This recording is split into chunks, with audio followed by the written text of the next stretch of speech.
10 filters जिसकी मदद से आप स्टॉक एनालिसिस कर सकते हो विद इन 10 मिनट्स। इस वीडियो में हम ये सीखेंगे।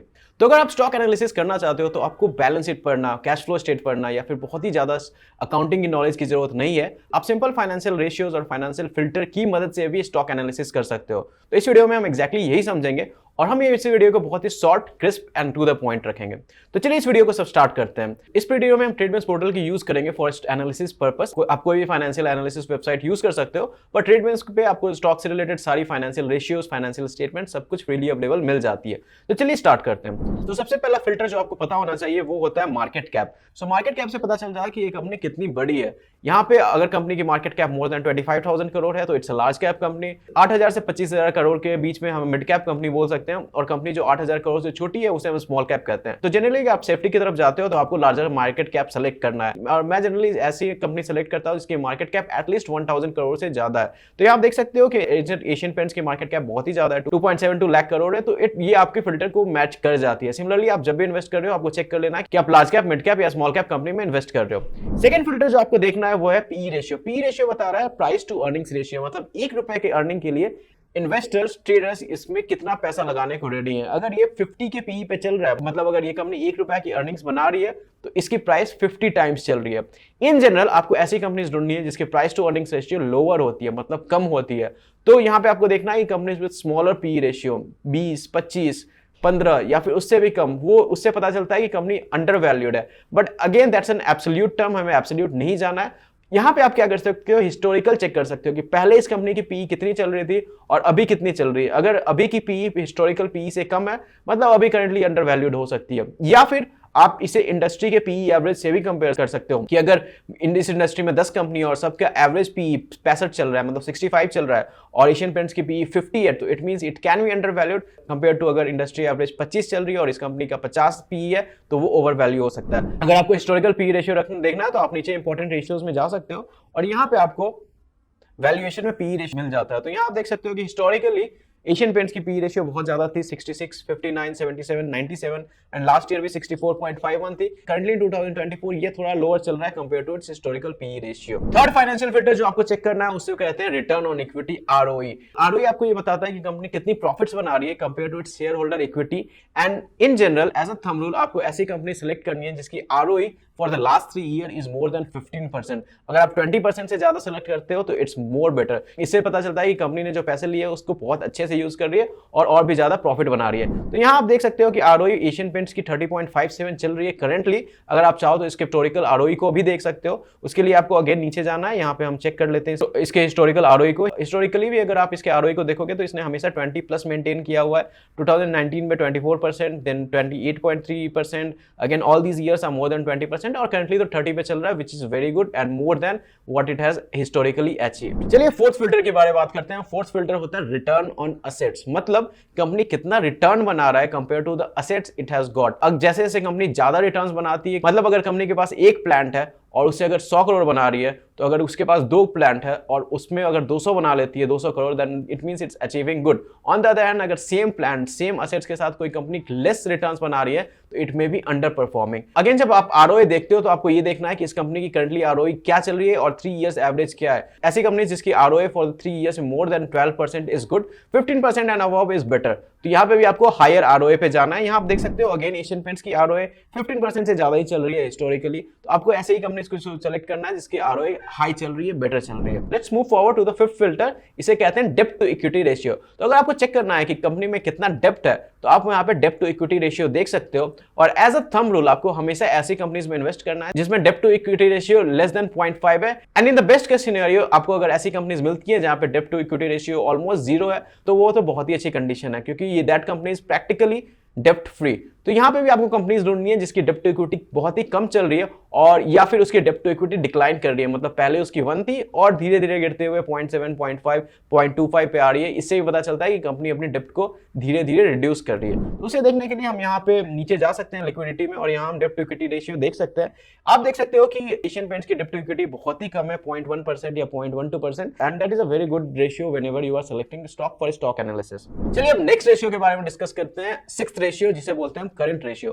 करंट रेशियो का फॉर्मूला होता है current assets by current liabilities, और इससे पता चलता है कि क्या कंपनी अपने करंट लायबिलिटीज को पे कर सकती है by using its current assets. तो बहुत बार कंपनी के पास असेट्स तो होगी पर वो कैश या फिर कैश इक्विवेलेंट फॉर्म में नहीं होगी। मतलब अगर कंपनी के पास बहुत सारी लैंड है, बहुत सारी इक्विपमेंट्स है, प्लांट्स है, तो वो इमीडिएटली सेल करके पैसा नहीं बना सकती है अगर उसे कुछ लायबिलिटीज, करंट लायबिलिटीज को पे करना है। इन जनरल आपको ऐसी कंपनीज ढूंढनी चाहिए जिसमें करंट रेशियो हाई होता है। अगर current ratio is more than 1, it means that the company is doing good. और हिस्टोरिकली भी अगर आपको करंट रेशियो बढ़ते हुए दिख रहा है, that is also a good sign. अगर हम यहाँ पे देखेंगे एशियन पेंट्स के एग्जांपल में, तो यहाँ पे भी current ratio historically continuously increase कर रहा है and moreover it's more than 1, that is a good sign. चलिए अब 7th रेशियो देखते हैं और इसे बोलते हैं मार्केट कैप टू सेल्स। मतलब ये अगेन एक वैल्यूएशन रेशियो है जिससे पता चलता है कि मार्केट की वैल्यूएशन क्या चल रही है। तो आइडियली आप चाहोगे कि वैल्यूएशन कम हो, मार्केट कैप कम हो और सेल्स ज्यादा हो उस कंपनी की। इससे पता चलता है कि कंपनी अभी अच्छे वैल्यू पे चल रही है। तो बाय डिफॉल्ट अगर कंपनी की market cap to sales ratio lower है या फिर हिस्टोरिकल वैल्यू से नीचे जा रही है, it means that it can be undervalued and it can be a good time for you to purchase that company. तो अगेन हम एशियन पेंट्स के शेयर पे जाते हैं और वहां पे उसकी मार्केट कैप टू सेल्स देखते हैं। यहाँ पे आप देख सकते हो कि कंपनी की मार्केट कैप टू सेल्स 7.43, 7.91 से बढ़ती हुई गई थी और 2021 तक काफी बढ़ गई थी 10.16 पे। बट लास्ट ईयर इसने इसे रिड्यूस किया हुआ है। Price market cap to sales 7.68 चल रहा है, जो कि आप हिस्टोरिकल से बोल सकते हो कि थोड़ा लोअर चल रहा है। नेक्स्ट रेशियो है प्राइस टू बुक वैल्यू, और price to book value similar to price to earnings P ratio. ये एक वैल्यूएशन रेशियो है जिससे पता चलता है कि कंपनी अंडर वैल्यूड है या फिर ओवर वैल्यूड है। इसमें आप प्राइस को कंपेयर करते हो compare to its book value and ideally जैसे जैसे पी बाई बी रेशियो कम होता है, नीचे जाते जाता है, it means that company is a good buy और अंडर वैल्यूड जोन में चल रहा है। मतलब अगर आप हिस्टोरिकली चेक करो, हिस्टोरिकली अगर price to book value high है और currently price to book value lower चल रही है, इट मींस दैट कि प्रीवियस वैल्यूएशन से अभी इसकी वैल्यूएशन कम मिल रही है और it can be good purchase. Similarly अगर आप चाहो तो इसके कॉम्पिटिटर से भी कंपेयर कर सकते हो कि कॉम्पिटिटर्स में या फिर इंडस्ट्री एवरेज क्या चल रहा है प्राइस टू बुक वैल्यू। यहाँ पे भी अगर आपको एक लोअर नंबर मिलता है, that is a good sign. तो आप देख सकते हो price to book value number में, तो प्राइस टू बुक वैल्यू अगर आप देखोगे तो एशियन पेंट्स ने कंटिन्यूअसली 15 या फिर 15 से 20 के बीच मेंटेन किया हुआ है। बट करंट ईयर में compare to the last 2 year इसकी price to book value ratio कम हुई है, which means that it can be a good sign for the value investors. Next filter जो आपको चेक करना है उसे बोलते हैं डिविडेंड यील्ड। मतलब कंपनी कितना डिविडेंड देती है compare to its share price. यहाँ पे बहुत बार ये रेशियो आपको यूजफुल नहीं होगा अगर कोई कंपनी डिविडेंड नहीं देती है। मतलब अगर कोई कंपनी लगातार 5 से 10 साल से डिविडेंड नहीं दे रही है तो वहां पे आपको ये हमेशा जीरो होते हुए दिखेगा। तो ऐसे सिनेरियो में ये रेशियो यूजफुल नहीं होगा। ऑन द अदर हैंड अगर आप डिविडेंड इन्वेस्टर और आपको लगता है कि आपको ऐसी कंपनीज में इन्वेस्ट करनी चाहिए जो कम से कम कुछ ना कुछ डिविडेंड हर साल आपको देता है, वहां पे आप डिविडेंड यील्ड यूज कर सकते हो। डिविडेंड यील्ड का फॉर्मूला होता है dividend per share by earnings per share and ideally आप चाहते हो कि डिविडेंड यील्ड हाई हो या फिर कांस्टेंट हो, मेंटेन्ड हो। मतलब अगर कंपनी कंसिस्टेंटली अपना डिविडेंड यील्ड मेंटेन कर रही है, that is also a good sign कि आपको इस साल या फिर आने वाले साल में भी अच्छा डिविडेंड मिलने वाला है। या फिर अगर डिविडेंड यील्ड बढ़ रही है, that is also a good sign. Inconsistent dividend yield मतलब ऐसे कंपनीज जिसमें डिविडेंड यील्ड बहुत ही वेरी कर रही है, that is not a good sign and moreover falling dividend yield is also not a good sign for the dividend investor. अगर हम यहाँ पे देखें एशियन पेंट्स के एग्जांपल में, तो यहाँ आप देख सकते हो कि इसने डिविडेंड यील्ड कंटिन्यूअसली 0.7 से ज्यादा मेंटेन किया हुआ है, which is a healthy sign. मतलब ये कंपनी अपने शेयर होल्डर्स को कंटिन्यूअसली कुछ डिविडेंड से रिवॉर्ड करती है। And last and final filter जो आपको चेक करना है वो है इंटरेस्ट कवरेज रेशियो। मतलब अगर कंपनी ने कुछ डेब्ट लिया हुआ है तो उसे इंटरेस्ट पे करना होता है। सो कंपनी के पास सफिशिएंट फंड होना चाहिए ताकि वो इंटरेस्ट को कवर कर सके। तो आइडियली अगर कंपनी के पास 5 से above interest coverage ratio, that is a good sign, healthy sign. या फिर जितना ज्यादा इंटरेस्ट कवरेज रेशियो है उतना ज्यादा स्टेबल है company. So let's see the coverage ratio here. तो अगर हम यहाँ एशियन पेंट्स के एग्जांपल में देखेंगे, यहाँ पे इसकी interest coverage ratio continuously increase कर रही है। From 30 it has increase to more than 40, which is a healthy sign कि ये अपने इंटरेस्ट को इजीली पे ऑफ कर सकती है। सो दीस आर द 10 फिल्टर्स जिसकी मदद से आप स्टॉक एनालिसिस कर सकते हो। Let me quickly repeat that one. The first one was market cap, जहां पे आपको हायर मार्केट कैप देखना है अगर आप स्टेबल कंपनीज में इन्वेस्ट करना चाहते हो। सेकंड है पी रेशियो, अगर कंपनीज में छोटी पी रेशियो मिल रही है, that is a good sign.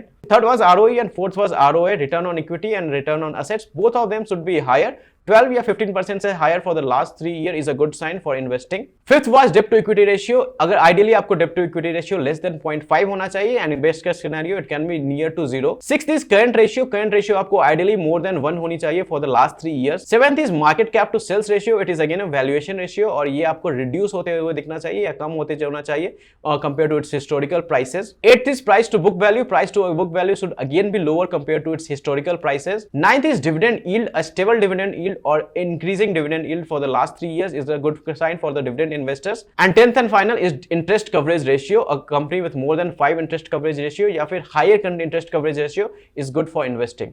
So ये 10 फिल्टर्स है जो आपको हमेशा यूज करना चाहिए फॉर स्टॉक एनालिसिस। नीचे कमेंट करके बताइए कि और कौन सा रेशियो या फिल्टर है जो आप कंटिन्यूअसली यूज करते हो इन योर स्टॉक एनालिसिस।